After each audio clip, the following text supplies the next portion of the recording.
Praise the Lord. Praise the Lord. Hallelujah.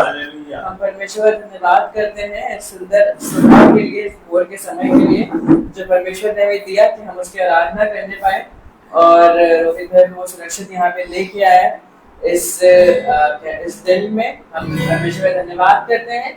तो इस आराधना को शुरू करेंगे और इससे पहले कि हम आराधना को शुरू करें, हम दरख्वास्त लेंगे पापा से कि हमारी दुआ में अगुवाई करें और इस आराधना को परमेश्वर के हाथ में सौंपें।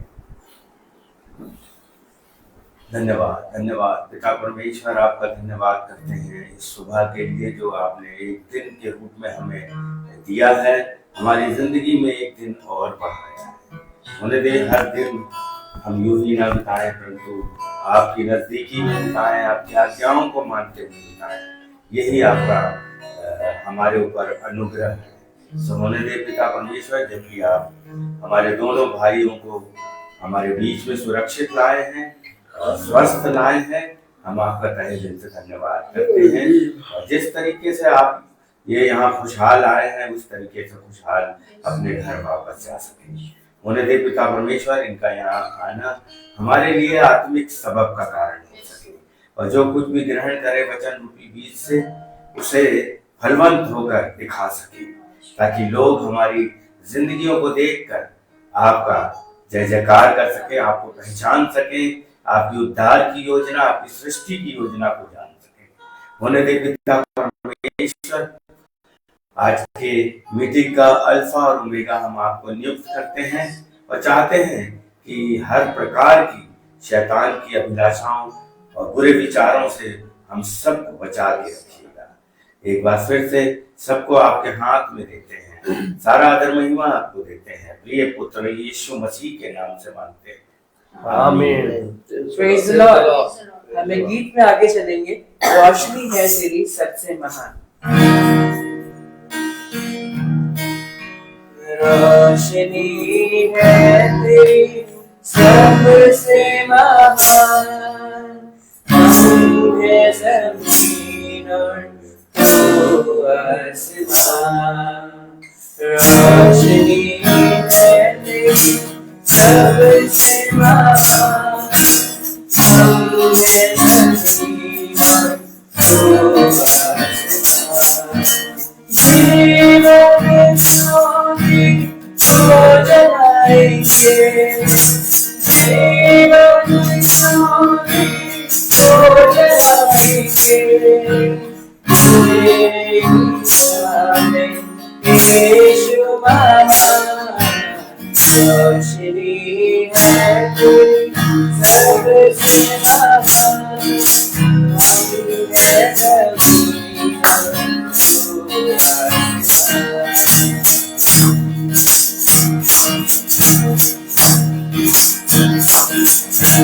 दे रहे हैं सदा हम के हाथ, दिल में हमारे तेरी आवाज़। दे रहे हैं सदा हम के हाथ, दिल में हमारे तेरी आवाज़। तेरे नाम से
Praise the Lord. Praise the Lord. Hallelujah. Hallelujah. हम एक और गीत में आगे चलेंगे। राजाओं का राजा यीशु राजा जगत में राज करेगा।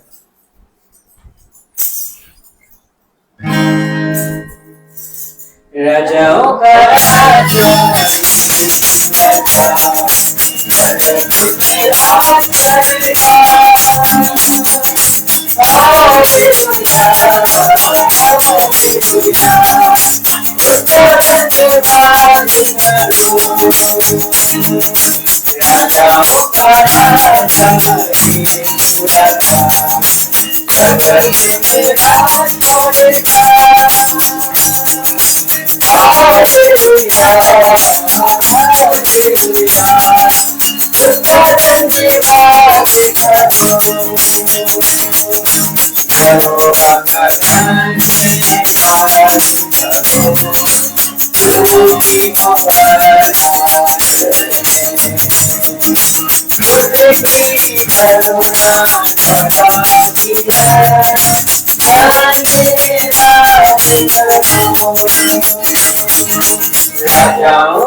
राजाओं का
Praise the Lord. Praise the Lord. Hallelujah. Hallelujah. सच में यहोवा का धन्यवाद करना बहुत जरूरी है क्योंकि उसने हमारे जीवन में बहुत सारे आश्चर्य कर्म किए हैं और वो सच में ईश्वरों का ईश्वर है, प्रभुओं का प्रभु है। इसका धन्यवाद हम जितना भी करें कम है। हालेलुया। ये समय होगा गवाहियों का कि बीते हफ्ते या बीते महीने परमेश्वर ने हमारे जीवन में बहुत सारे कार्य किए होंगे। तो जरूर होगा कि उन बातों को हम सबके बीच में इस महासभा में बांटे ताकि इससे हम सबको आशीष मिल सके और इससे हमारे परमेश्वर को महिमा मिल सके। Praise the Lord. Praise the Lord. Praise the Lord. मैं परमेश्वर का धन्यवाद करती हूँ कि अब तक उसने हमें जिंदगी जमीन पर जिंदा रखा है और मैं धन्यवाद करती हूँ कि परमेश्वर ने बीते दिनों मेरी सहायता करी और जिस चीज से मैं 1 साल से परेशान थी अपनी आंखों की वजह से और उसने मेरी आंखों को समय रहते क्योंकि जैसे परमेश्वर ने कहा है हर चीज का एक समय होता है तो मेरा भी ये समय था कि जिस टाइम मेरा ऑपरेशन होना था और मेरा ऑपरेशन ठीक से होने पाया है। मैं परमेश्वर का धन्यवाद करती हूँ और मैं सभी चुन के लोगों का भी धन्यवाद करती हूँ जिन्होंने मुझे प्रार्थना करी और मैं सुच्ची बहन का खास तौर से धन्यवाद करती हूँ कि जिन्होंने मेरे को पहले से ही अपनी दुआओं में रख रखा था और पहले से उन्होंने मेरे को परमेश्वर के लहू में बांध रखा था ताकि मेरा ऑपरेशन ठीक से होने पाए। मैं उनका बहुत बहुत धन्यवाद करती हूँ। रोहित भाई के लिए धन्यवाद करती हूँ कि वो जब हमारे लिए प्रार्थना करते हैं तो पूरे दिल से करते हैं और हमें उस प्रार्थना का असर दिखाई देता है अपने जीवन में और हम लोग इंतजार करते हैं कब उनका फोन आएगा और कब हमारे लिए प्रार्थना होगी और ये सही बात है कि जब खुदा का जब हमारे लिए प्रार्थना करता है तो उसकी प्रार्थनाओं का असर ऐसा होता है कि हमें सारी चीजें स्मूथली निकल जाती हैं और पता भी नहीं चलता है और हम लोग काफी परेशान थे कि कैसे होगा क्या होगा और फाइनेंस के लिए भी सोच रहे थे क्या होगा क्या नहीं होगा लेकिन परमेश्वर ने सारा इंतजाम आराम से कर दिया। हमें कहीं से उधार नहीं लेना पड़ा, कहीं से कुछ नहीं लेना पड़ा और उन्हीं पैसों में ही हमारा सारी चीजें हो गई। मैं परमेश्वर का धन्यवाद करती हूँ और विनती करती हूँ कि जो भी और भी जिनके सदस्यों में जो भी प्रॉब्लम्स है हम सब उनके लिए दुआ करेंगे ताकि सभी लोग चंगाई पाने पाए। Praise the Lord. Praise the Lord. Praise the Lord. Hallelujah. Hallelujah. परमेश्वर का धन्यवाद करते हैं सुंदर गवाहियों के लिए और ये समय होगा वचन का और हम रोहित भाई से बोलेंगे कि वो हमारे आत्मिक मन से तृप्त करें जिस पे हम चलने वाले हो सके। Praise the Lord. Praise the Lord. Praise the Lord. God bless you.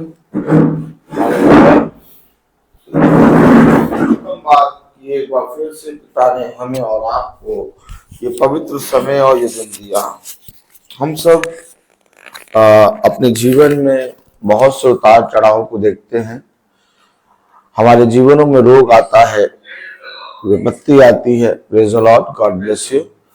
और बहुत से अंधकार का समय भी आता है, बहुत सी दुख के बादल आते हैं, लेकिन पिता अपने नियमित समय के अनुसार उन सारी चीजों को हमारे जीवन से दूर करता है।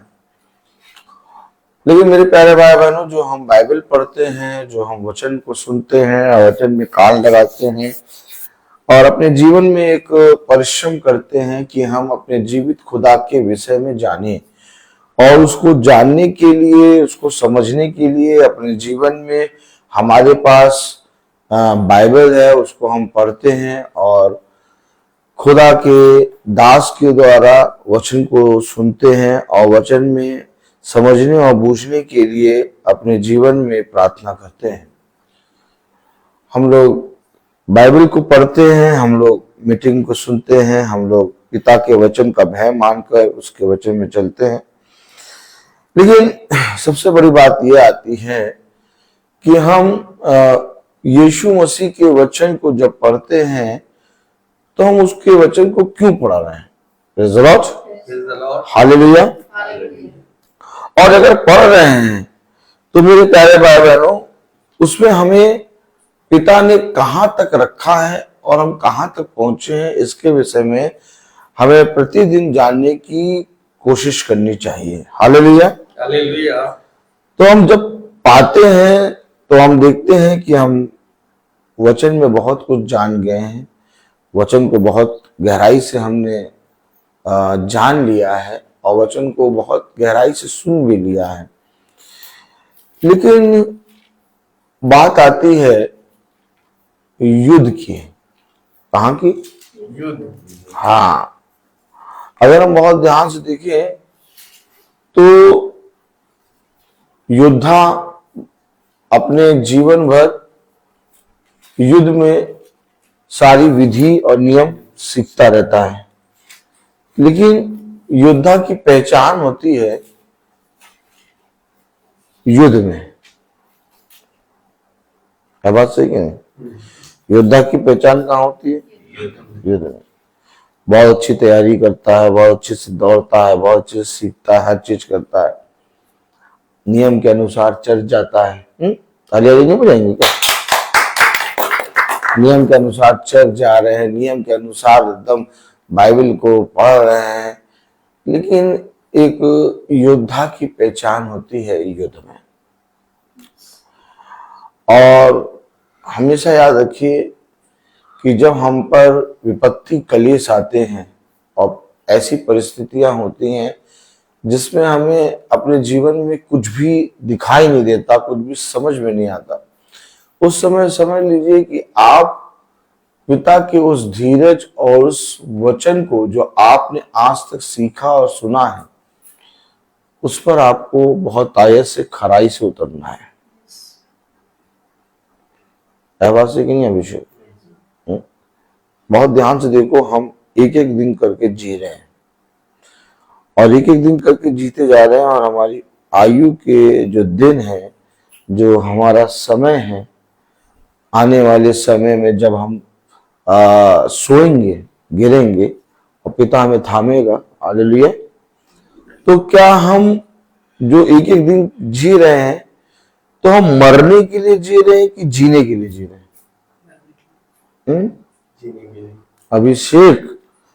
अभिषेक कह रहा हम मरने के लिए जी रहे हैं।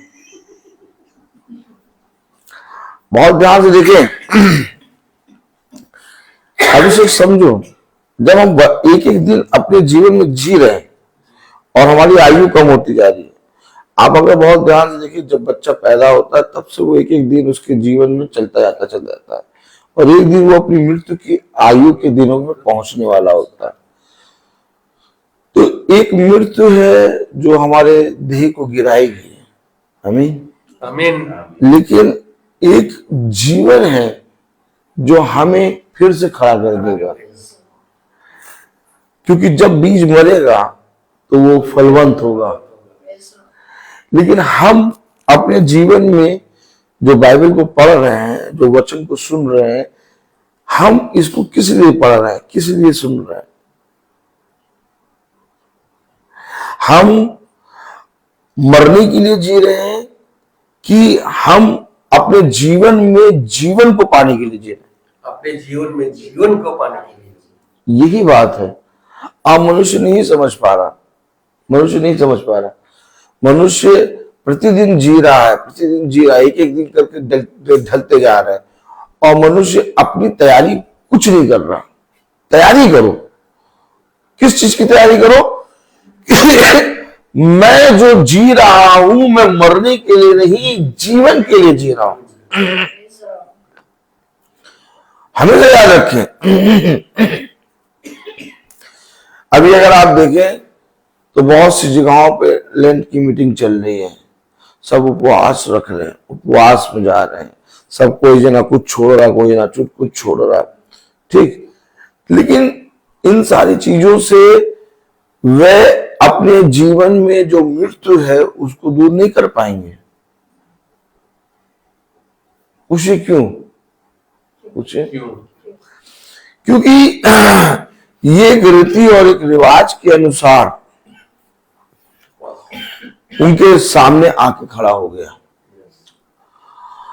हमेशा याद रखिए, जो तैयारी करता है, जो मृत्यु को हराने की तैयारी करता है, अर्थात मृत्यु मैं मरने के लिए नहीं, मैं जीने के लिए जी रहा हूं। यीशु मसीह ने इस पृथ्वी पर गवाही दी कि ये मंदिर गिराया जाएगा और तीसरे दिन फिर मैं बना के खड़ा कर दूंगा। है बस। और जब पतरस ने कहा कि प्रभु कभी ऐसा आपके साथ ना हो, तो खुदा ने कहा, ऐ शैतान मेरे पास से दूर हो जा, क्योंकि तू खुदा की युक्ति को प्लेन कर रहा है, उसको बिगाड़ रहा है। यीशु मसीह जब आया तो वो किस लिए जी रहा था? वो मर के जी उठने के लिए। इसलिए कलाम में लिखा कि जिस आत्मा ने यीशु मसीह को मरे हुए में से जिलाया, वही आत्मा मुझे और आपको भी मरे हुए में से जिलाएगा। लेकिन इससे पहले कि वो मुझे जिलाए, मुझे एक परिश्रम करना होगा, और इस पृथ्वी पर मुझे वचन अपने जॉब को पाने के लिए नहीं, अपने शरीर के बुखार के ठीक होने के लिए नहीं, अपने शरीर के चंगे होने के लिए नहीं, ये देह का तो गिरना निश्चय है। खाली नहीं रहेंगे। इस पृथ्वी पर मैं वचन सुन रहा हूं, मैं वचन में परिश्रम कर रहा हूं, मैं वचन में गवाही दे रहा हूं, मैं यीशु मसीह के गीत गा रहा हूं, लेकिन हम कहां तक सीमित है? हम इस देह तक सीमित है। इस देह में हमें रोटी मिल जाए, इस देह में हमारी शादी हो जाए, इस देह में हमें बच्चे मिल जाए, इस देह में हमारा काम बन जाए, इस देह में भैया नींद आ जाए अच्छी रात में, इस देह में भैया तंगी हो जाए, इस देह में भैया देह में तुम इस देह से कब बाहर आओगे? क्योंकि ये देह तो मृत्यु है। Oh my God.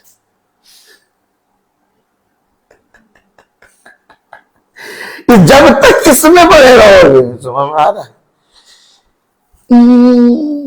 समझ में आ रहा है कि सुबह उठ गए, सब उठ गए, सब उठ जाओ, ये देह।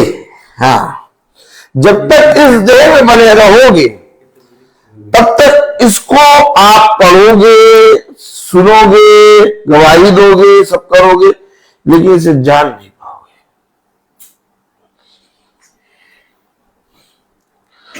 अच्छे अच्छे विश्वासी, अच्छे अच्छे धर्मी, अच्छे अच्छे रेगुलर चर्च जाने वाले, बढ़िया बढ़िया लोग केवल देह तक सीमित हैं, लेकिन पिता देह के पार ले जाता है।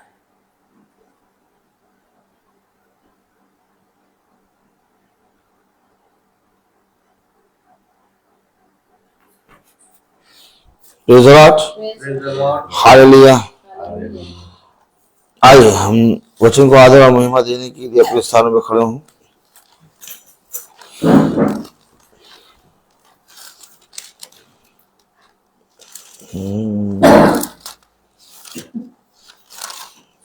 Praise the Lord.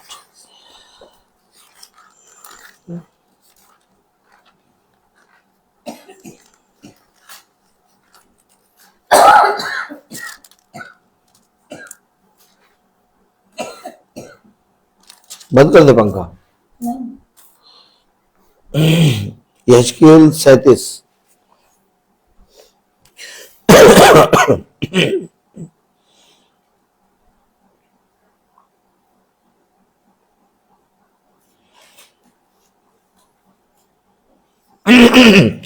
यहेजकेल 37:1 37:1 यहेजकेल 37:1। यहोवा की शक्ति। एक मिनट गई, सब खोलने दीजिए। Praise the Lord. Praise the Lord.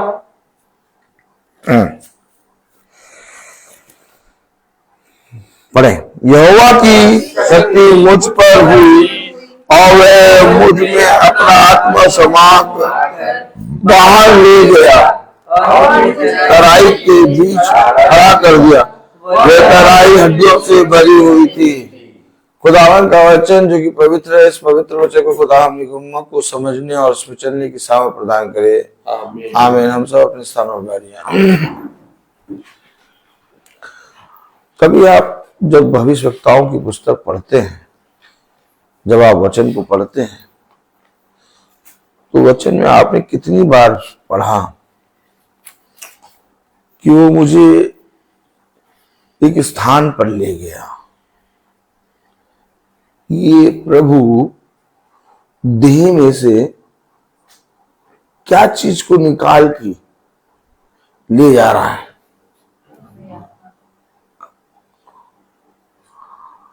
ये थियोफनी है। क्या है? जैसे ये हमारी देह है, ऐसी हमारी एक थियोफनी है, एकदम डिट्टो। और वो उसको वो निकाल के उस स्थान पर रखता है। कहां पर रख रहा है ये? कि जहां से तुम मेरे वचन को रूबरू देख, समझ और उन बातों को जिनको तुम देह में नहीं समझ सकते, जानने पाओ। हमें वचन को जानने के लिए, समझने के लिए देह से बाहर आना है। हम देह में और उसे कहा तुम पृथ्वी के हो, इसलिए तुम पृथ्वी की बातें करते हो। मैं स्वर्ग का हूं, इसलिए मैं स्वर्ग की बातें करता हूं। और ये अवश्य है कि स्वर्ग की बातें जानने के लिए तुम्हें फिर से जन्म लेना होगा।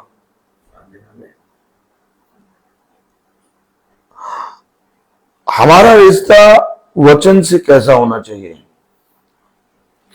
कलाम में लिखा, वचन में लिखा, यहेजकेल 37 उसकी पहली आयत, यहोवा की शक्ति मुझ पर हुई और वह मुझ में आत्मा समा कर बाहर ले गया। देखा, कोई शरीर से बाहर नहीं आना चाहता।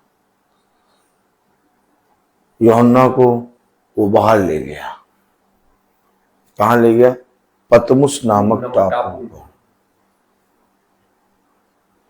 और कलाम बताता, वचन बताता, प्रेज़ द लॉर्ड, प्रकाशित वाक्य पहला अध्याय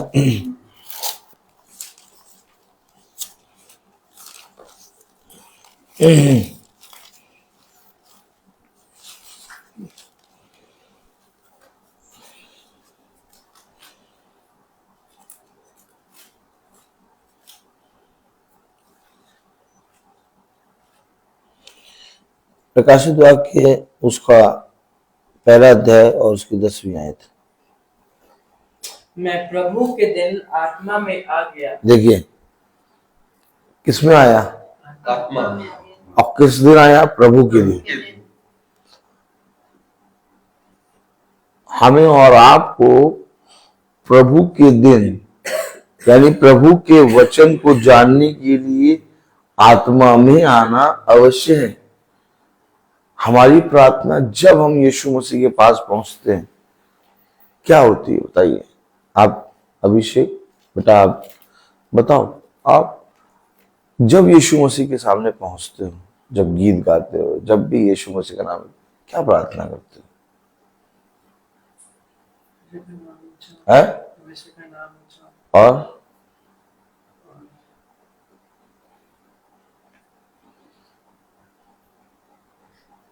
हम्म?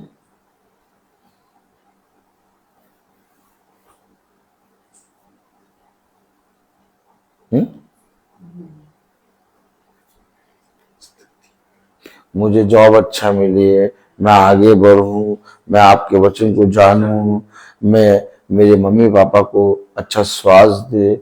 हम सब, मैं जो प्रचार कर रहा हूं, हम सब की प्रार्थनाएं यहीं तक सीमित रहती है।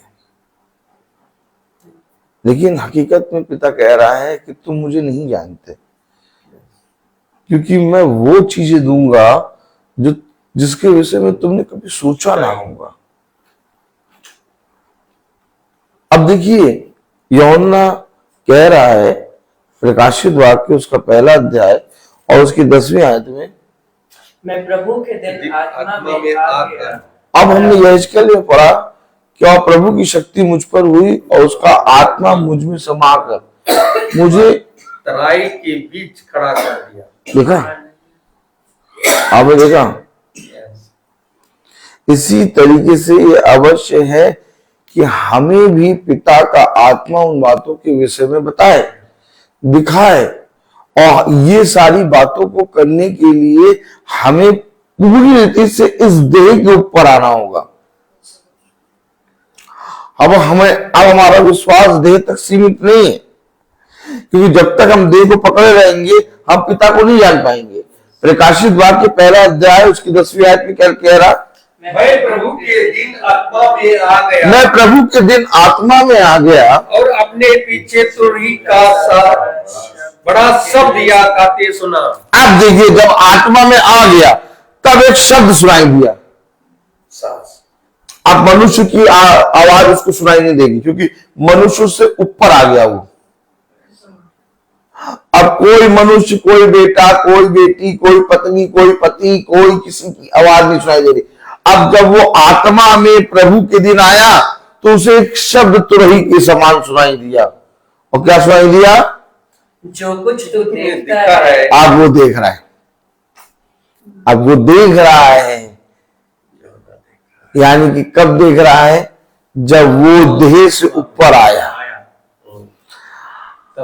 आज भी हम पिता के सामर्थ्य के कामों को नहीं देख पा रहे हैं। आज भी हम पिता की तुरही के शब्द को नहीं सुन पा रहे। हम इस संसार और संसार में की चीजों में व्यस्त हैं। लोगों ने बताया कि 40 दिन आ गए, ताली बजाओ। अब लोगों ने कहा इन 40 दिनों में आपको उपवास करना है। अच्छा, 40 दिन आ गए, डेग ना बजाना, अच्छा, फिल्म नहीं देखनी, अच्छा, मांस मच्छी नहीं खाना, आपको अब बाइबल पढ़नी है और अब आपको उपवास रखना है और प्रार्थना करना है।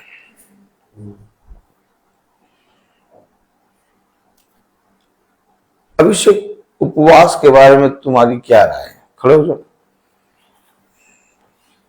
हमेशा याद रखिए, जब तक हम आत्मा में नहीं आएंगे, लेकिन शरीर में और आत्मा में।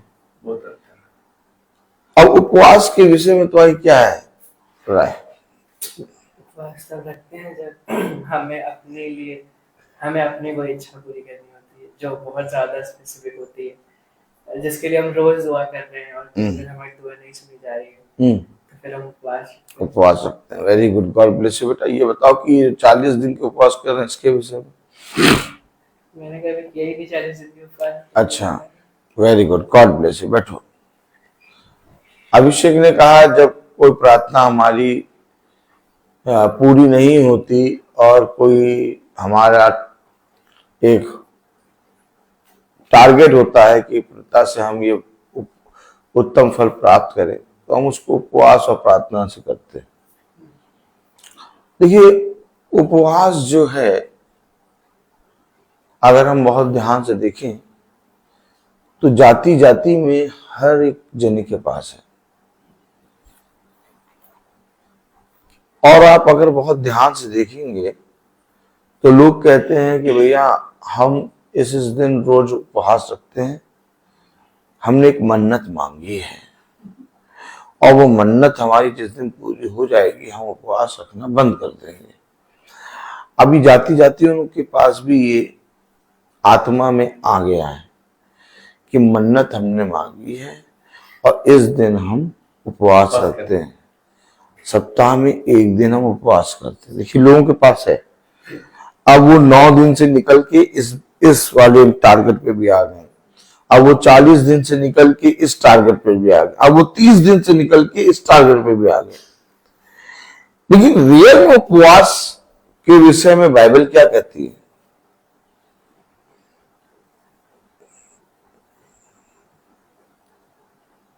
रियल में उपवास के विषय में बाइबल क्या कहती है? जातियों के पास उपवास है, आप जातियों के पास विश्वास है, आप अपने विश्वास को, आप अपने उपवास को उनसे एकदम अलग कैसे करेंगे? उन्होंने भी ये मान लिया कि हमने भी मन्नत रखी है, उन्होंने भी ये मान लिया कि हम ये नहीं खाएंगे वो नहीं खाएंगे, इसका त्याग करेंगे। ये उपवास के विषय में बाइबल हमें क्या बताती है? लोगों को पता नहीं चलना चाहिए कि हम उपवास रखते हैं। गॉड ब्लेस यू भाई। भाई कह रहे हैं लोगों को पता नहीं रखना चाहिए कि हम उपवास रखते हैं। हमारे हाव भाव से, हमारे हाव भाव से, चेहरे के इंप्रेशन से पता बिल्कुल लगना चाहिए कि हम उपवास में। ठीक, गॉड ब्लेस यू भाई। परमेश्वर से नजदीकी रखने के लिए नजदीक और आ सके, उसके साथ बैठ सके, बात कर सके, समय बिता सके। उपवास है। अब थोड़ा सा इसके विषय में देखेंगे, हम खोलेंगे यूएल। Praise the Lord, hallelujah. क्योंकि हम आत्मा में कब आएंगे? आत्मा में हम कब आएंगे? जब हम ये जो पिता ने समय समय पर हमारे लिए टारगेट दिया है, इन सारी चीजों को पहचानो और इन पर अध्ययन करो, और जब इन पर तुम मन लगाओगे तो उस मुकाम पर पहुंचने पाओगे जहां पर मैं तुम्हें ले जाना चाहता हूं। योएल खुला? ठीक। योएल उसका दूसरा अध्याय,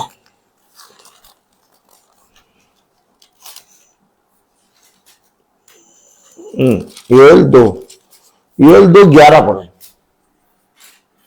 यहोवा अपने उस दल के आगे अपना शब्द सुनाता है।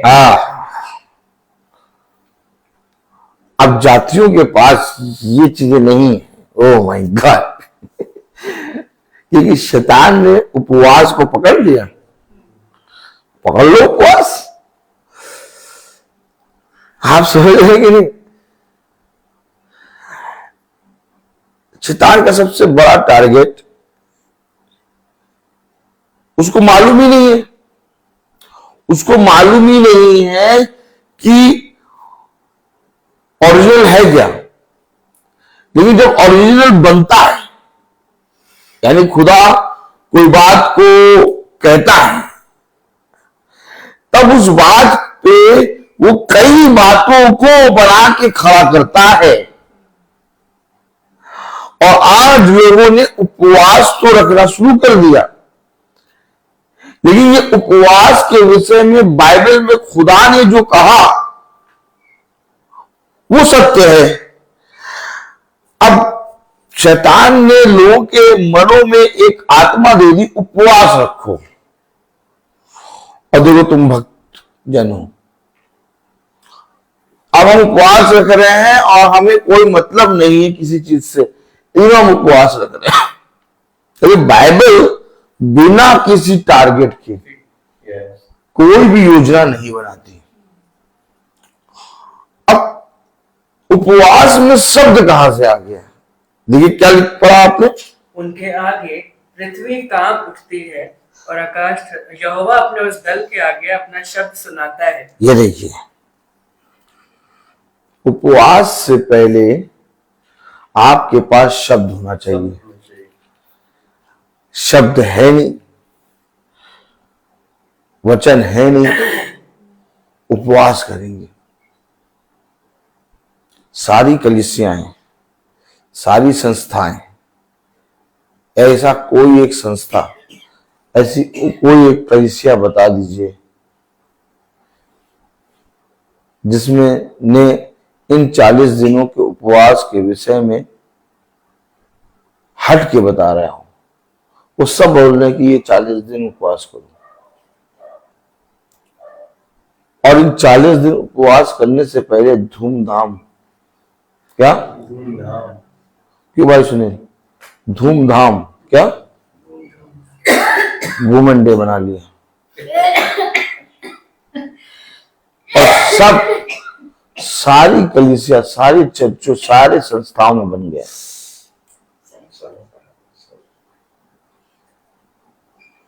हो क्या रहा है, हो क्या रहा है? अभी तो खूब बम बम बम बम बम बम बम बम बजाया था, अब रोने लगो,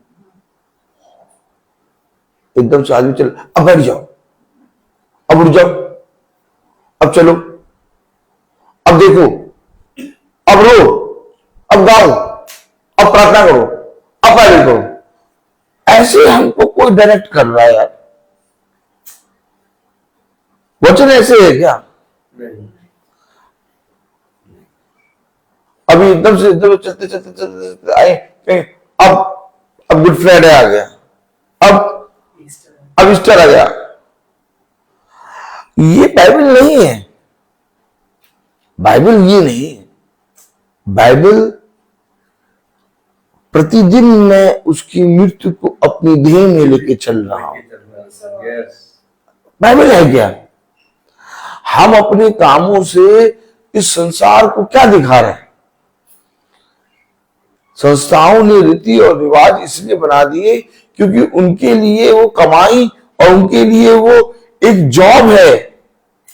जैसे स्कूल में आप जाते हैं तो स्कूल में पर्टिकुलर आपके पढ़ाई स्टार्ट होती है, फिर कुछ मंथ के लिए आपका एग्जाम आते हैं, फिर उसके बाद एग्जाम के बाद छुट्टी पे वही सिलेबस उनका साल भर चलता रहता है।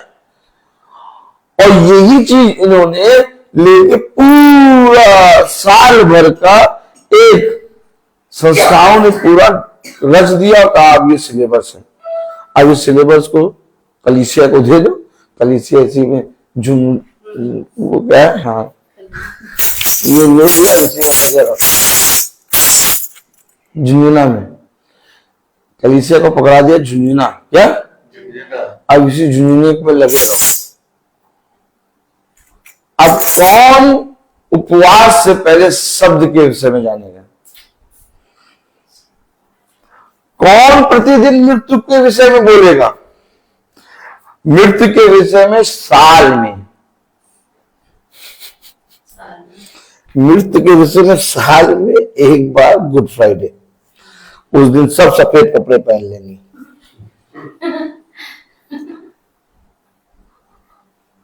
आपको मालूम बाइबल में लिखा, उसने दुख उठा उठाकर, और वो प्रतिदिन हमारे लिए मरा।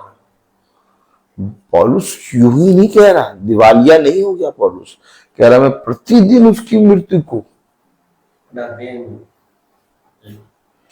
अपनी देह में लेके चल रहा हूं। क्या कह रहे पौलुस? अब पौलुस को कह दो कि इसको वचन नहीं मालूम। किसको भाई सुनील भाई वचन किसको मालूम? जो एक दिन गुड फ्राइडे वाले दिन सफेद कुर्ता पजामा पहन के जाता उसको, या पौलुस जो प्रतिदिन खुदा की मृत्यु को अपनी देह में लेके चल रहा? ये पौलुस कह रहा प्रतिदिन, ये कह रहा एक दिन।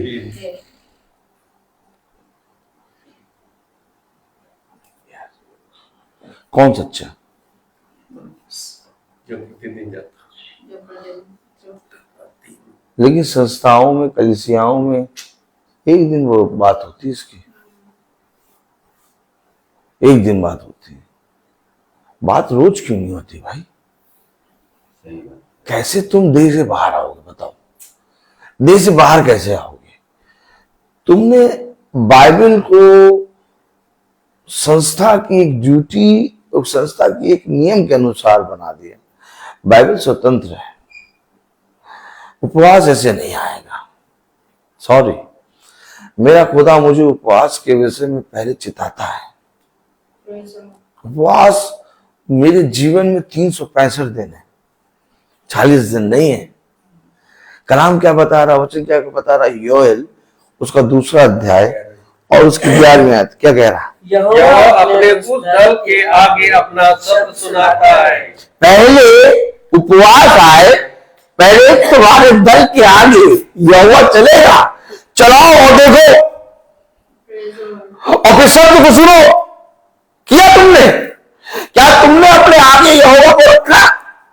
क्या तुमने अपने आगे खुदा के वचन को रखा कि किसी ने कह दिया कि नहीं अब मोमेंट मन गया, आप सब तेरे साथ हो जाओ, 40 दिन कुछ ना करना। आ गया उपवास। बच्चे को मालूम ही नहीं, किसी को मालूम ही नहीं। अरे अरे इस बार का वेडनेसडे क्या? अच्छा, अरे पता भी नहीं चला, तुम्हें पता भी नहीं चलेगा क्योंकि तुम्हारे सामने यहोवा है ही नहीं, खुदा का शब्द है ही नहीं। बात तो यही है ना। इससे पहले उपवास आए, यहोवा एक शब्द सुनाएगा।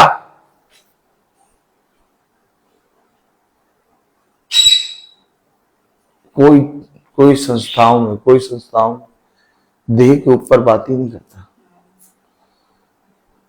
देह के ऊपर बात ही नहीं करता। बाइबल इतनी अच्छे से पढ़ेंगे, ऐसा लगेगा कि वाह भाई वाह, कितना भक्ति वाला आदमी है? लेकिन जैसी संस्था छूटेगी, चर्च छूटेगा, वैसे ही देखो कैसी बुराई करेंगे। कैसे वचन को हम जान पाएंगे? कैसे? उसने कहा राई के दाने के बराबर जान जाओ, तुम्हारा उद्धार हो जाएगा। राई के दाने के बराबर भी हम नहीं जान पा रहे, न विश्वास कर पा रहे। कलाम कह रहा है योएल 2:11, यहोवा अपने उस दल के आगे अपना शब्द सुनाता है क्योंकि उसकी सेना बहुत ही बड़ी है। सुन लो, अब ये सीना का नाम आ गया, अपना शब्द आ गया, उसका यहोवा का शब्द आ गया, एक दल आ गया। अब ये सब चीजें उपवास में भैया वो मीट ना खाओ, ये ना, इन सारी चीजों से कुछ नहीं होगा। मैं आपको ये नहीं मना कर रहा कि आप ना खाओ, ना रखा ना खाओ, शाकाहारी खाओ, मांसाहारी खाओ, ये सब चीजें नथिंग है, ये सब बोलना बेकार है। अगर आपको कोई ये सब बोलने लगे तो आप वहीं पर दिए तो मुस्कुरा दीजिएगा, क्या बता रहे हैं। दल आएगा, शब्द आएगा, ये बहुत बड़ी सेना आएगी। ये उपवास की निशानियां एक्शन है। कानपुर आने से पहले कितने स्टेशन आए, तब हम यहां आए। हमने कानपुर जाएंगे, हम उठे और बगल में कानपुर रखा, ऐसा तो नहीं है। पढ़ो क्या कह रहा है। यहोवा अपने उस दल के आगे अपना शब्द सुनाता है क्योंकि उसकी सेना बहुत ही बड़ी है। जो अपना वचन पूरा करने वाला है वो सामर्थी है, क्योंकि यहोवा का दिन बड़ा और अति भयानक, उसको कौन सह सकेगा। ये उस दिन में, यानी कि जीवन में आने के लिए, उस दिन में उससे कौन सह सकेगा, कौन सहेगा? उस दिन में आने के लिए, इस देह से ऊपर आने के लिए उपवास है।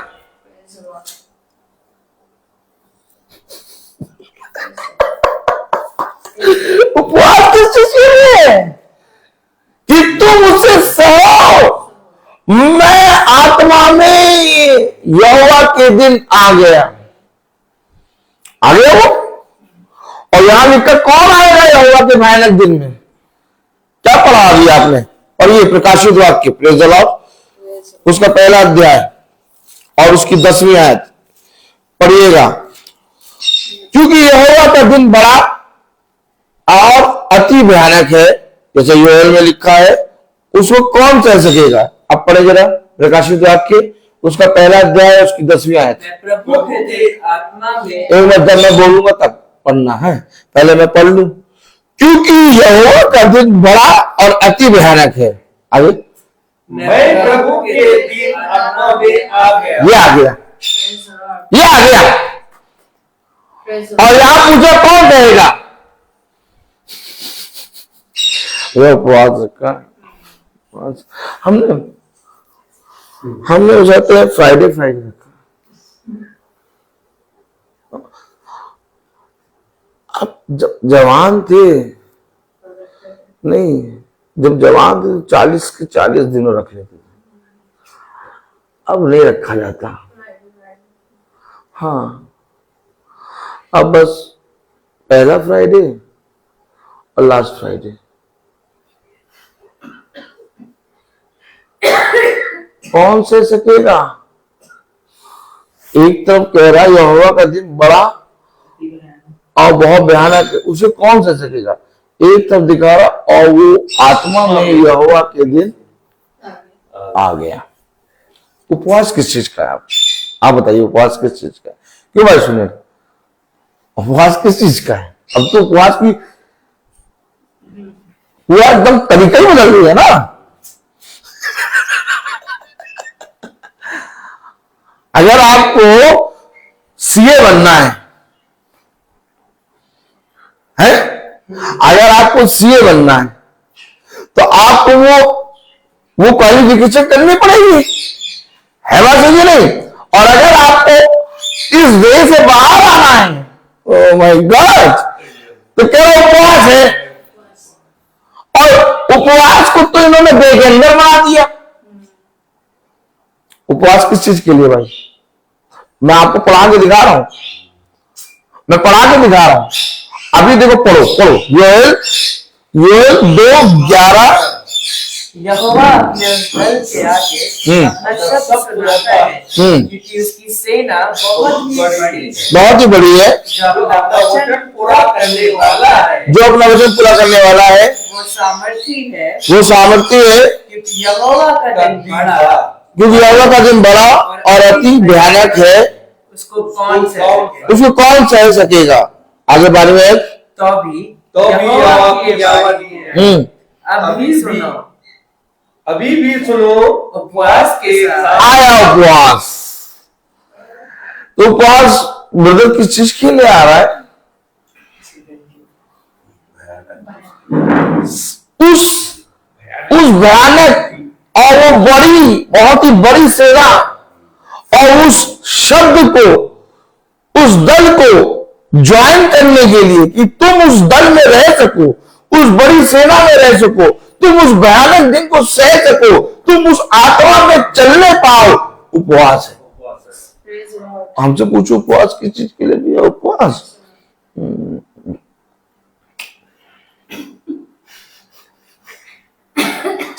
क्या देखिए, उपवास, हाँ उपवास है।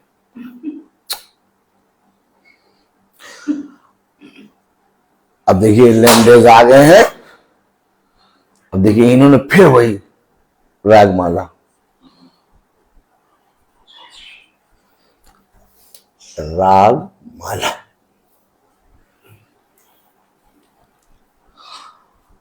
अब गर्मी की छुट्टी आ गई,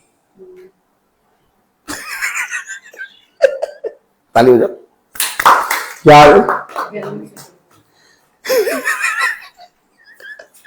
जैसे बच्चों को मालूम है कि गर्मी की छुट्टी में नानी के दिन जाएंगे, नानी के घर, भाई सच में मजा आता है कि नहीं?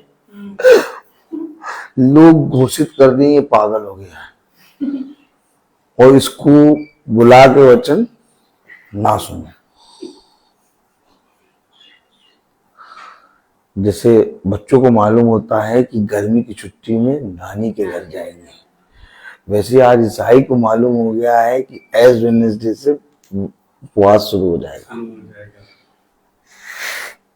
कोई शब्द, कोई दल, कोई सेना, कौन सह सकेगा भयानक दिन में? उपवास किस चीज के लिए?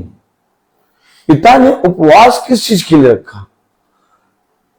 उपवास से पहले तुम्हारे पास वो वचन होना चाहिए जिस वचन के अंदर तुम उपवास रखो। कहां है वचन? कौवा बोला काऊ काऊ काऊ काऊ काऊ काऊ काऊ काऊ काऊ का का का।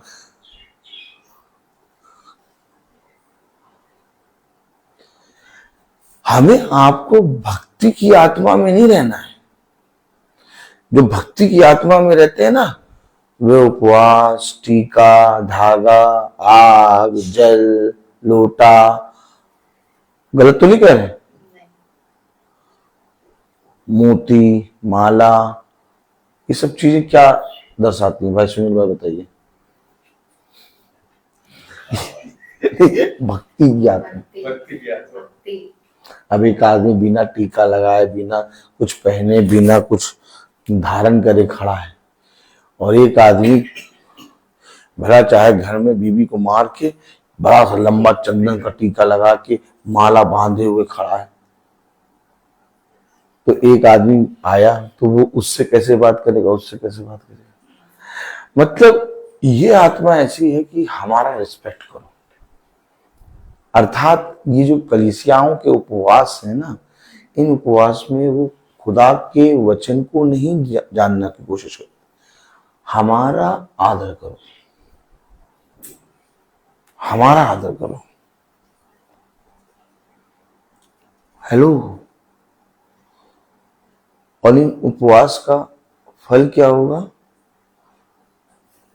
लोग एक दूसरे के विरोध में बोलेंगे, दोष लगाएंगे, वचन का इनकार करेंगे, अपने ही याजक के विषय में पीछे बुराई करेंगे। कलीसिया में मेरे तेरे की आत्मा रहेगी। ये सारी आत्माएं हमेशा बनी रहेंगी, कभी जा नहीं सकती। इन आत्माओं को निकालने के लिए एक शब्द होना है, एक बड़ी सेना होना है, एक दल होना है, एक वो दिन जिसमें हमें आत्मा में जाना है, तैयारी करनी है।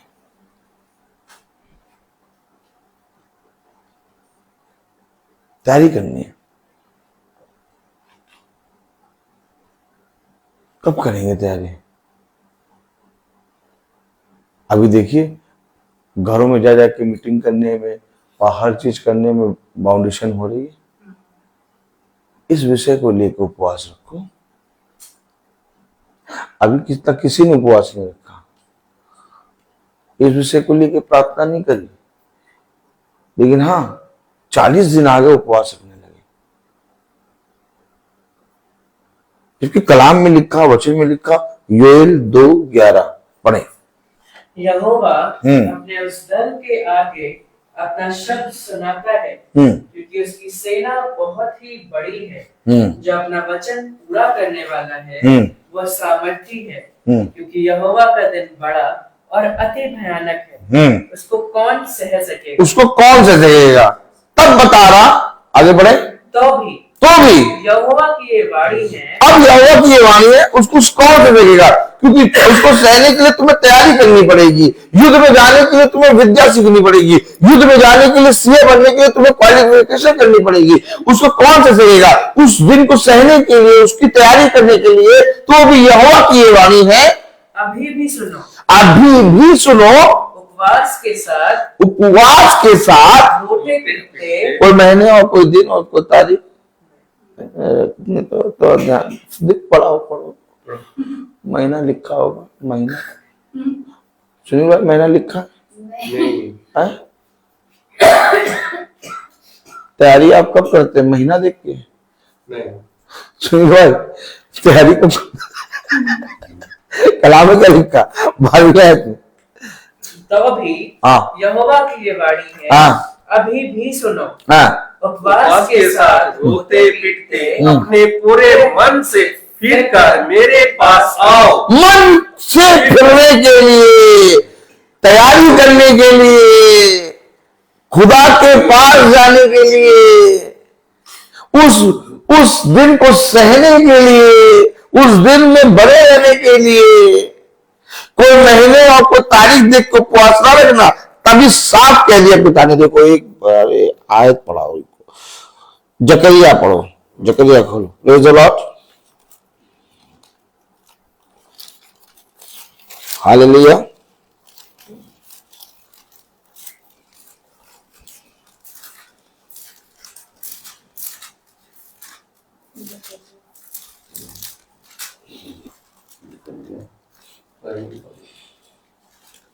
जकरिया 7:5। वो आगे उसके आगे जकरिया 7:5 सपन्या के बाद। जकरिया 7:5 पढ़िए। सब साधारण लोगों से और याजकों से कह, देखो, याजकों से भी और सब साधारण लोगों से भी कहो। क्या कहो? जब तुम इन 70 वर्षों के बीच 5वें और 7वें महीनों में उपवास और विलाप करते थे, तब क्या तुम सचमुच मेरे लिए उपवास करते थे? ये महीने, ये 5वें महीने, ये 7वें महीने में उपवास और विलाप करते हो, मेरे लिए करते हो? तुम अपनी धर्म की रीति और रिवाज को बनाने के लिए करते हो बेटा, मेरे लिए थोड़ी ना कर रहे हो तुम। वो तो यादव साहब ने कह दिया, यादव साहब आ जाएंगे, हाँ, और कुकर में मीट बना होगा। बताओ क्या सोचेंगे यादव साहब? छुपाओ छुपाओ छुपाओ, इसको छुपाओ।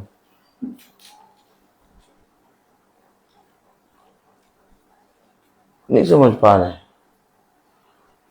तुम मेरे लिए कर रहे हो क्या? ये तो तुम अपनी संस्था, अपनी एक रीति और रिवाज के लिए कर रहे हो। आज कोई भी मनुष्य त्योहार और ये सारी चीजें नहीं मनाना चाहता, खर्चा होता है, लेकिन क्या करता, मनाना पड़ता। त्योहार है भाई, रीति रिवाज मनाओ। ईसाई के पास 2 फेस्टिवल, उसी में इतना खर्चा हो जाता है भैया, क्या करें? क्रिसमस बच्चों के लिए तो लाना पड़ेगा ना, भला अपने लिए ना खरीदे, बच्चों के लिए तो लाना पड़ेगा। मना रहे, रो धो के मना रहे भैया। पहले तो 4 किलो केक बनवा लेते थे, अब भैया 2 किलो। क्या करें, क्रिसमस आ गया, केक तो बनाना ही पड़ेगा। ये वही रीति है, ये वही रिवाज है। कह रहा जब 5वें और 7वें महीने में तुम उपवास और विलाप करते हो तो मेरे लिए करते हो। पढ़ोगे ना? सब साधारण लोगों से और याजकों से कहे कि जब तुम इन 70 वर्षों के बीच 5वें और 7वें महीने में उपवास और विलाप करते थे, तब क्या तुम सचमुच मेरे लिए उपवास करते थे? जब तुम खाते पीते हो तो क्या तुम अपने ही लिए नहीं खाते? ये समझे, उपवास, बाइबल उपवास के विषय में अलग प्रकाशन देता है, लेकिन शैतान ने पकड़ लिया उपवास। अब शैतान ने जाके सबके माथे पे बजा बजा के उपवास उपवास उपवास। अब सब उपवास उपवास उपवास। नहीं, ऐसा नहीं कि बाइबल मना करती है उपवास रखने के लिए। बाइबल उपवास के विषय में हमें तैयार करती है। अब मैं आपको एक आयत पढ़वाऊं, योना खोलिए। Praise the Lord.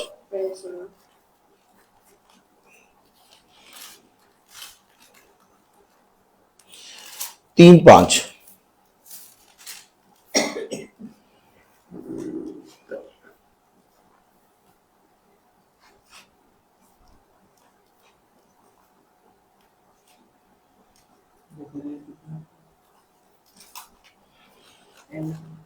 योना 3:4 योना 3:4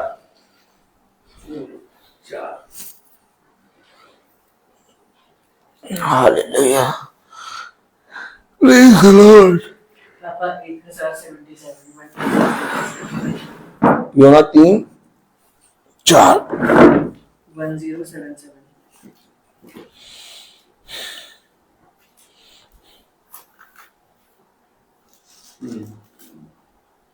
हाँ। 3:4 योना ने नगर में प्रवेश करके एक दिन की यात्रा पूरी की। एक 40 दिन से पहले एक भी प्रार्थना सभा नहीं कराई।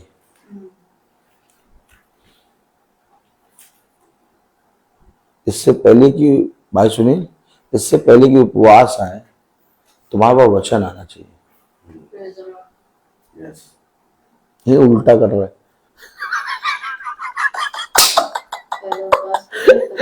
उपवास करके तो जाके लाइन प्रार्थना। योना पहले आया कि पहले उपवास रखा गया? एक बार इनसे बच केवल एक बात पूछ लो, जवाब नहीं दे पाएंगे। या तुम उल्टा काम कैसे कर लो? उपवास पहले रख लो और फिर लैंड डेज में प्रार्थना करा लो। पहले तो वचन आना चाहिए, फिर वचन के सामने दीन बन के तब उपवास आना चाहिए। अच्छा ये बताओ, नहीं वो जाते हैं नगर नगर के लोगों ने उपवास रखा, प्रभु ने 40 दिन खाया पिया नहीं, उसने उपवास रखा। कहीं नहीं लिखा उपवास रखा प्रभु ने। आपको इसके विषय में मालूम है कि नहीं? निराहार लिखा हुआ है, निराहार रहा। उपवास अलग चीज। हाँ, उपवास अलग चीज है। उसको जब भूख लगी तब उसने वो चीज वो पता नहीं कौन सी बात पकड़ते, सर न तेल, पता नहीं कौन सा। अच्छा ये बताइए, 99 नगर के लोग जो उपवास में गए, तो उपवास से पहले 3-4 बता रहा कि योना नबी आया, वचन लेके आया नगर में। तो उपवास से पहले किसी ने मीटिंग कराई नहीं क्या? अभी कहाँ मीटिंग कराओगे? अभी तो ना, अभी तो वो दिन आएंगे तब कराएंगे मीटिंग। अभी आप किसी से कह दीजिए आज हमारे यहाँ मीटिंग। आज किस चीज की मीटिंग तुम्हारे यहाँ? आज किस चीज की मीटिंग करा रहे हो? क्या है यार, हम तो करा चुके, गर्दन लेके मटकाते हैं। इनको एक जलेबी खिलाओ और जितनी जलेबी टेढ़ी है उससे ज्यादा तुम्हें टेढ़ा करेगा। बड़ी मजा आती है। घोषित कर दिया गया लखनऊ में, पागल है। डिक्लेयर्ड। जब मनुष्य जिसको पागल घोषित कर दे तो प्रभु उसको पकड़। आप पहले बताइए, योना 3:4 में क्या लिखा? योना ने नगर में प्रवेश करके एक दिन की यात्रा पूरी की। हाँ। और यह प्रचार करता गया, अब से 40 दिन के बीतने पर दिन में बुलंद दिया जाएगा। प्रचार आया, योना आया, भविष्यता आया, उपवास नहीं आया। शैतान ने कहा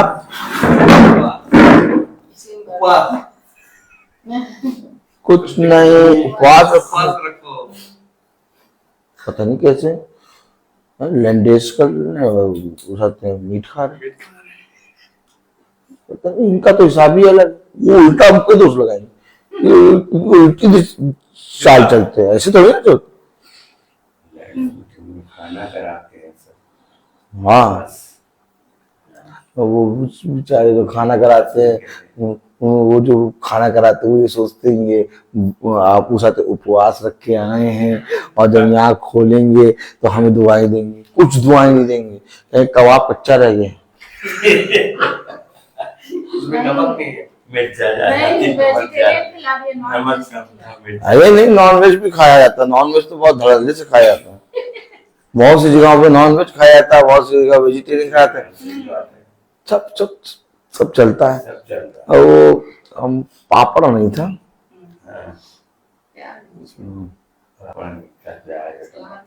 उनका खाना देखा कितना अच्छा था। ये सब अच्छा नहीं था, इसके अच्छा था। हाँ, उनकी तो प्लेटें जो थी वो इतनी पतली थी कि खाने में चावल डाल रहे थे जैसे प्लेट नीचे बैठ जा रही थी। बातें सुनिए, बोटी टूट रही थी, हाँ जा रहा था। बातें सब सुनिए। और उनसे वो कह रहे हैं कि ये दुआ देंगे हम। अरे मजा आती, मजा तो इतनी आती कि पिता ने सच कहा, अंधे बहिरे लूले लंगड़े हैं ये।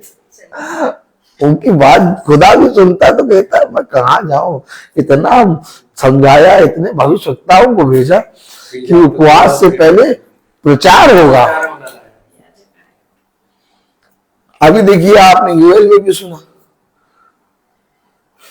और इसमें भी कह रहा, इसमें भी कह रहा, चौथी आयत पढ़े योना। योना ने नगर में प्रवेश करके एक दिन की यात्रा पूरी की और यह प्रचार करता गया। अब से 40 दिन के बीतने पर निन्वे उलट दिया जाएगा। हाँ, 5वें आयत। तब निन्वे के मनुष्यों ने खुदा के वचन की प्रति की। वचन की प्रतीति। अब उपवास। Praise the Lord. वचन नहीं चाहिए इन्हें, इन्हें रीति रिवाज चाहिए। गर्मी की छुट्टी आ गई, पापा रिजर्वेशन कराओ, पापा रिजर्वेशन कराओ, नानी के घर जाना है। गर्मी की छुट्टी तो कहा जाए तो कहा जाए, तो टीचर को भी मालूम कि हम भी जा रहे, बच्चे भी जा रहे, सब जा रहे।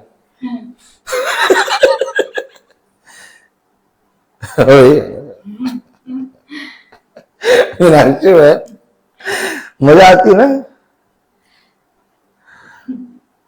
खतरनाक हिसाब होता। बच्चे टीचर से पूछते हैं, टीचर मैम आप कहाँ जा रही हैं, हम भी जा रहे हैं, और सबको मालूम है सब जा रहे हैं। हमसे कोई पूछता, हम कहते हैं कहीं नहीं जा रहे, हम रोज जाते हैं।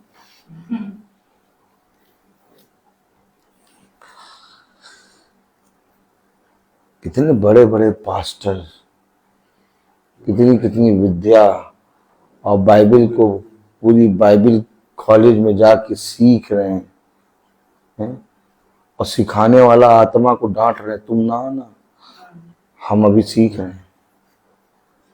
और जबकि उसने कहा सिखाने वाला आएगा, वो तुम्हें सिखाएगा। नहीं, वो नहीं चाहिए, हम सीख रहे हैं।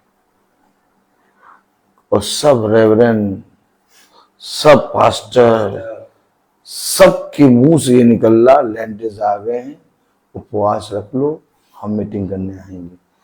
लेकिन वचन बता रहा, उपवास में जाने से पहले उन्होंने वचन की प्रतीति की। कहाँ ले जाओगे? यहाँ तो सब टाइफिस हो गए, सबकी टाई उतर गई। टाई बहुत पहनते हैं, टाई, हाँ, सबकी उतर गई टाई, सबको एक साथ धो दिया पिता ने। अब तुम इधर आओ, तुम्हारी ड्राई क्लीन कराएंगे एक बड़ी मशीन में।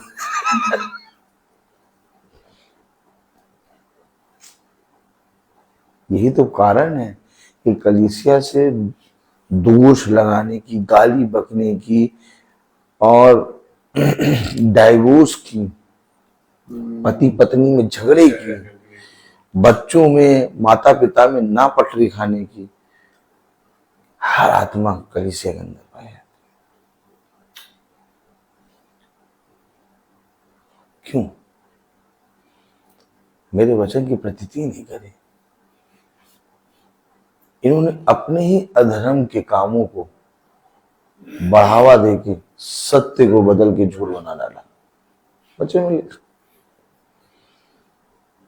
क्या करें बताओ, क्या करें? यहां पिता कह रहा, कौन सह सकेगा, कौन आएगा उस दिन में?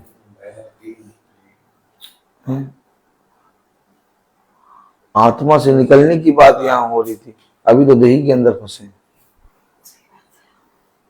क्या करेंगे बताइए?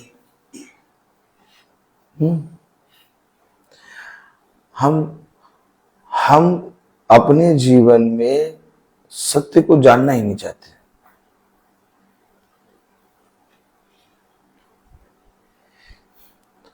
रियल में, हकीकत में हमारे पिता ने हमें 365 दिन का उपवास बताया है, और वो है चुप रहने का, शांत रहने का, दया करने का, दीन बनने का, करुणा करने का, प्रेम करने का, बुराई को भलाई से जीतने का। ये उपवास है, आत्मिक उपवास। जिस दिन ये रख लोगे, उस दिन चुपचाप चुपचाप, जैसे भेड़ अपने एक एक बाल को कतराने उखाड़ने के लिए अपने चरवाहे के पास खड़ी रहती, हिलती नहीं है वो चुपचाप खड़ी, उसका एक एक ऊन काट लेता है वो, देखिए वो चुपचाप खड़ी रहती। इसी तरीके से हम आप भी चुपचाप 365 दिन क्या करेंगे भक्ति की आत्मा को लेके? बताओ क्या करेंगे? आम मनुष्य तारीफ कर देगा, कल वही मनुष्य बुराई करेगा। बताइए क्या करेंगे? अभिषेक बताओ क्या करेंगे बेटा? जब तक वचन की प्रतीति नहीं करेंगे तब तक उपवास व्यर्थ है। जब तक हम अपने मुंह से बुरा बोलते रहेंगे, बाइबल पढ़ना व्यर्थ है। अपने मन को फेरना है ना। वचन कहता है कि तुम्हारे जीवन में कोई भी बदलाव आने से पहले वचन आएगा, और वो वचन तुमसे बात करेगा, और तब तुम उस वचन के अनुसार करने में चौकसी करोगे, और तब तुम और तुम्हारा घराना उद्धार पाएगा। ये तरीका ही है। भविष्यवक्ता पहले क्यों आया? आखिर नगर उजाड़ पड़ रहा है, तो उस नगर को ठीक करने के लिए भविष्यवक्ता पहले क्यों जाके प्रचार कर रहा है? योना क्यों पहुंचा? और उन्होंने उस प्रचार को सुनकर वचन की प्रतीति की और उसके सामने दीन बन गए। तब 5वीं आयत में लिखा, तब नीनवे के मनुष्यों ने परमेश्वर के वचन की प्रतीति की और उपवास का प्रचार किया गया, और बड़े से लेकर छोटे किसका प्रचार किया गया? ने टाट ओढ़ा। किसका? उपवास का प्रचार किया गया। उपवास का प्रचार किया गया। कब? जब वचन की प्रतीति, और तब सब जनों ने, बड़े छोटे से लेके बड़े तक सब उनके टाट ओढ़ा। पूरी आयत पढ़े। तब निनवे के मनुष्यों ने खुदा के वचन की प्रतीति की और उपवास का प्रचार किया गया, और बड़े से लेकर छोटे तक सबों ने टाट ओढ़ा। तब यह समाचार निनवे के राजा के कान में पहुंचा, और उसने सिंहासन पर से उठ अपने राजकीय वस्त्र उतारकर टाट ओढ़ लिया और रात पर बैठ गया। राजा ने प्रधानों से सम्मति लेकर निनवे में इस आज्ञा का ढिंढोरा पिटवाया, क्या मनुष्य, क्या गाय बैल, क्या भेड़ बकरी या अन्य पशु कोई कुछ भी ना खाए, वे ना खाए और ना पानी पिए। मनुष्य और पशु दोनों टाट ओढ़े, और वे खुदा की दुहाई चिल्ला चिल्ला कर दे और अपने को मार्ग से फिरे, और उस उपद्रव से जो वे करते हैं पश्चाताप करें। संभव है खुदा दया करे और अपनी इच्छा बदल दे, और उसका भड़का हुआ को शांत हो जाए, और हम नष्ट होने से बच जाए। ये उपवास है।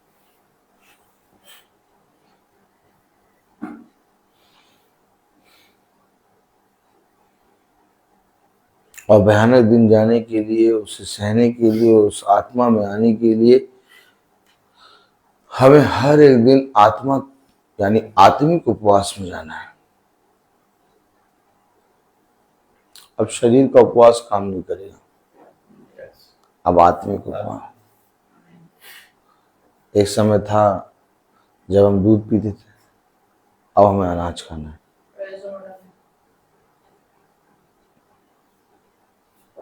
आत्मा में आप तब आएंगे जब आप आत्मिक उपवास को रखेंगे। आत्मिक उपवास आप तब रखेंगे जब आप आत्मा में जिलाए जाएंगे, और आत्मा में जब आप जिलाए जाएंगे तो आप आत्मा में चलेंगे। आत्मा में जब आप चलेंगे तो आत्मा में आप खाना पीना शुरू करेंगे, और ये है आत्मिक आदमी। हम लोग लखनऊ से कानपुर आए। क्यों आए? क्यों आए? क्योंकि हमें मालूम है कि बहुत से भाई बहन हैं जो शरीर में चलने से थक जा रहे हैं। वे जब ये देखेंगे कि जब हमारा भाई कानपुर पहुंच सकता है तो हम आत्मा में लखनऊ में नहीं चल सकते। पिता ने देह को तोड़ा और अपनी देह और अपने लहू को दे दिया, लेकिन उसकी आत्मा पूरी रीति से पवित्र, और उसी आत्मा के द्वारा वो जिलाया गया। शरीर और आत्मा दोनों में काम करना है,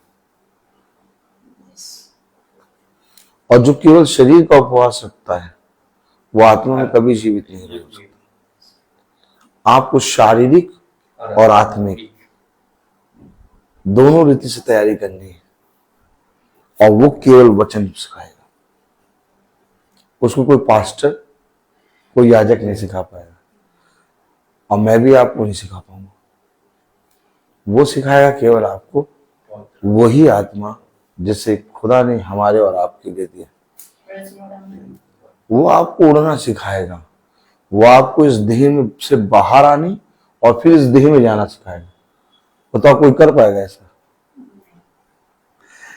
भविष्यवक्ता क्या करते थे? आत्मा से बाहर चले जाते थे, और देह से बाहर चले जाते थे, और फिर आ जाते थे। कोई कर पाएगा? मृत्यु के बाद तो सबकी बात बोलती बंद हो जाती है। फ्यूनल करके आ गए, गुलाब का फूल चढ़ा दिया और सन की शीशी तोड़ दी, बस खत्म कहानी। उसके बाद की कहानी सुनाओ। उसके बाद की कहानी बस केवल ये है कि अब चाय आय नहीं बनेगी इस घर में, अब बाहर से आएगा। अरे हाँ, दाऊद का बेटा मरा, दाऊद ने कहा भोजन बनाओ, बढ़िया बढ़िया भोजन बनाओ, मेरी मेज पे रखो, और ये कह रहे नहीं चूल्हा नहीं जाना। ये कौन सी आत्मा? ये कौन सी आत्मा? इसको पकड़ो, इस आत्मा को पकड़ो। ये किसने प्रचार कर दिया? कभी बाइबल खोल के पढ़ा नहीं क्या? जब दाऊद का बच्चा मरा, बेटा मरा, तो दाऊद ने कहा कि बढ़िया भोजन बनाओ, बैगनी रंग के वस्त्र पहनाओ। तब कहने लगे तब तेरा बेटा जीवित था, तब तो तूने उपवास रखा। अब जब मर गया तो तुझे उस रोना पिटना करना चाहिए था। मनुष्य वही कह रहा है, वो कह रहा नहीं मैं तो खाऊंगा पीऊंगा।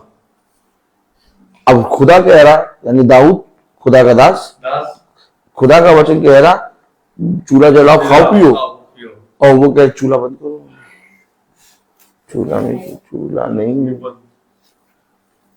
और ये आके देख लो जाति जाति के अंदर ही आत्मा आज ईसाई उसी आत्मा में चल रहा है। जब जीवित था तो मीटिंग करा के वचन नहीं सुनाया, जब मर गया तब मीटिंग करा रहे उसके नाम पे। बताओ क्या काम कर रहे हैं? वही रीति रिवाज।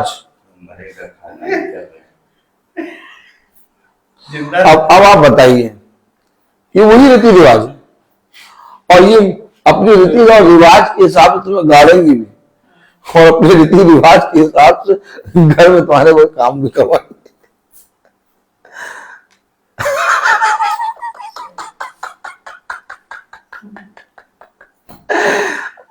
एकदम एकदम अंधे बहिरे, कभी वचन पढ़ा ही नहीं लग रहा।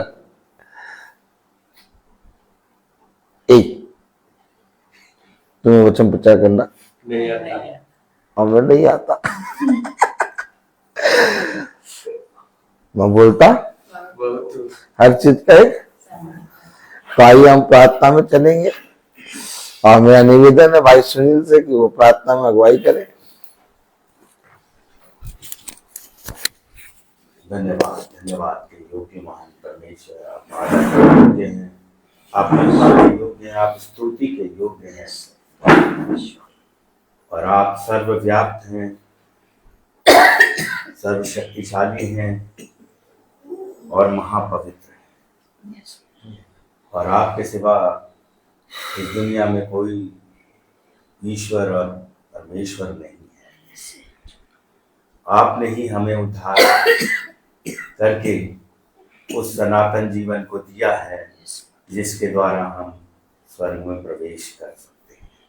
इसलिए हम चाहते हैं कि ये वचन रूपी आज्ञाएं और वचन रूपी बातें हम सीख कर अपने जीवनों को स्वर्ग के लायक बना सकें। काश हमारे पाप अपराधों को क्षमा करें, हम अपनी कमियों को, अपनी गलतियों को का अंगीकार करते हुए उससे पश्चाताप करें और आपके बताए हुए रास्ते पे चल सकें। होने दे पिता परमेश्वर, जैसा आज हमने सीखा कि किस तरीके से मनुष्य आज के समय में भी गलत धारणाओं में जी रहा है, वचन की उन गूढ़ बातों को जो लिखी है नजरअंदाज कर रहा है, और कितने झूठे ऐसे प्रचारक और भविष्यवक्ता हैं जो लिखी हुई बातों को नहीं बता रहे हैं परंतु अपनी मनगढ़ंत ठहराई हुई बातों को पालन कर रहे हैं।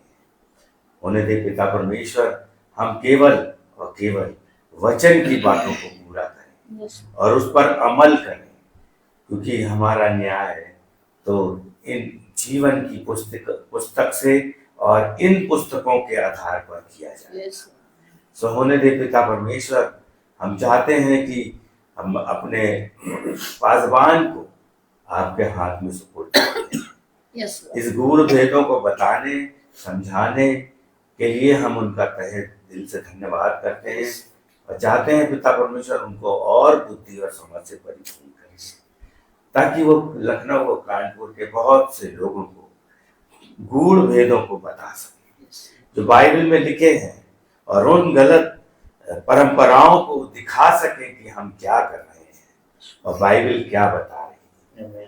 काश होने दे पिता परमेश्वर, इनके परिवार को आप आशीष दें, इनके बच्चों को आशीष दें, इनकी पत्नी को आशीष दें, माँ बाप को आशीष दें, इनके भाइयों के परिवार को आशीष दें कि सब इन सब के सब एक लखनऊ शहर में एक उदाहरण का जीवन जी सके और इनके द्वारा बहुत से लखनऊ के वासी अपने जीवनों को परिवर्तित कर सके। इनकी आराधना जो होती है मंगलवार पे, आशीष का हाथ रख के पिता परमेश्वर, और उसमें जितने लोग आते हैं हम चाहते हैं कि वे सब लोग आत्मिक रूप से तरक्की करें और जो बहनें इनका सहयोग कर रही हैं और प्रतिदिन मीटिंग्स में और आराधना में शामिल होकर अपने जीवनों को परिवर्तित कर रही हैं, हम आपका धन्यवाद करते हैं कि वे उनके जीवन पहले क्या थे और अब क्या है।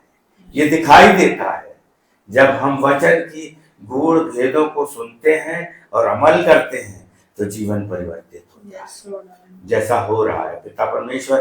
काश झूठे भविष्यवक्ता, झूठे प्रचारक बैठाए जाएं और नए प्रचारक खड़े किए जाएं जो बाइबल के भेदों को स्पष्ट रूप से बता सके और आपके भेदों को जानकर लोग अपने जीवन को परिवर्तित कर सकें। इस आराधना के द्वारा जो हमने अर्जित किया है उस अपने जीवन में अपना लें। एक बार फिर से अपने दोनों भाइयों को आपके हाथ में सुपुर्द करते हैं, इनको आप सुरक्षित इनके घर पर पहुंचाइए ताकि ये जय जयकार के साथ आपके सम्मुख आ सके। आज की आराधना के लिए हम तहे दिल से आपका धन्यवाद करते हैं।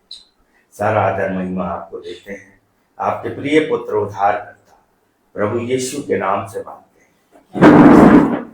हे हमारे पिता तेरा नाम पवित्र माना जाए, तेरा राज्य आए, तेरी इच्छा सरस्वती में पूरी हो। हमारा रोटी का और हमारे अपराध को क्षमा करना, हमारे अपराधी को क्षमा करते हैं, हमारी से न पड़ने दे, बुराई से बचा, बादशाह सही सकते। आमीन।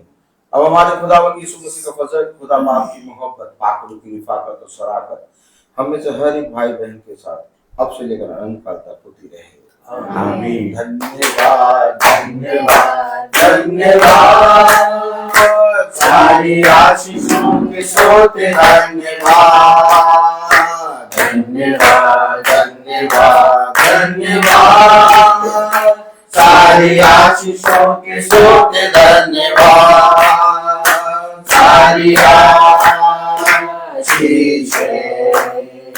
आती ऊपर से, हालेलुया धन्यवाद धन्यवाद धन्यवाद, सारी आशीषों के सोते धन्यवाद। हम प्रार्थना करेंगे डाली एंट्री और सचिन भाई के लिए, उनका आज जन्मदिन है और हम सब प्रार्थना करेंगे। और मैं कहूंगा भाई डेनियल से कि वो प्रार्थना करें। सचिन भाई और डाली एंट्री का जन्मदिन है, उसके लिए। हे पिता, हम धन्यवाद देते हैं जो सचिन भाई आप डाली एंट्री के लिए जो अपने नया जीवन दिया खुदा, आज ताकि उनको अनुग्रह, आपके अनुग्रह उनके हाथों में रहे खुदा, दोनों के, कि वे आज उनका जो एक दिन आपने उसको बढ़ाया है खुदा, ताकि उनके लिए हम प्रार्थना करते हैं खुदा कि आपका आत्मा उन लोगों पर छाया रहे। खुदावन, मैं धन्यवाद देता हूँ कि आप जो वचन के द्वारा ये आज का वचन इस महासभा में गया है खुदा, ताकि उनको भी वे वचन सुन रहे हैं खुदा, ताकि उनका आत्मा और आपका आत्मा उन पर बने रहे खुदा, ताकि आज जो वचन सुनाया गया खुदा, ताकि उनको भी आपका अनुग्रह, आपके दया, आपकी कृपा उन पर भी बनाए रखे खुदा। हम यही दुआ हम मांगते हैं खुदा हमारे प्रभु यीशु मसीह के नाम पर, आमीन। सब भाई बहनों को praise the Lord, praise the Lord भाई, प्रेज द लॉर्ड बेटा, प्रेज द लॉर्ड भाई, praise the Lord sister, God bless you. सब भाई बहनों को सूचित किया जाता है कि आज की प्रार्थना शाम वाली सुबह बहन मीनाक्षी के यहाँ हो गई है और कल प्रार्थना शाम को 4 बजे भवन में होगी। धन्यवाद की प्रार्थना होगी भाई सचिन और बहन डाली के बर्थडे का। Praise the Lord.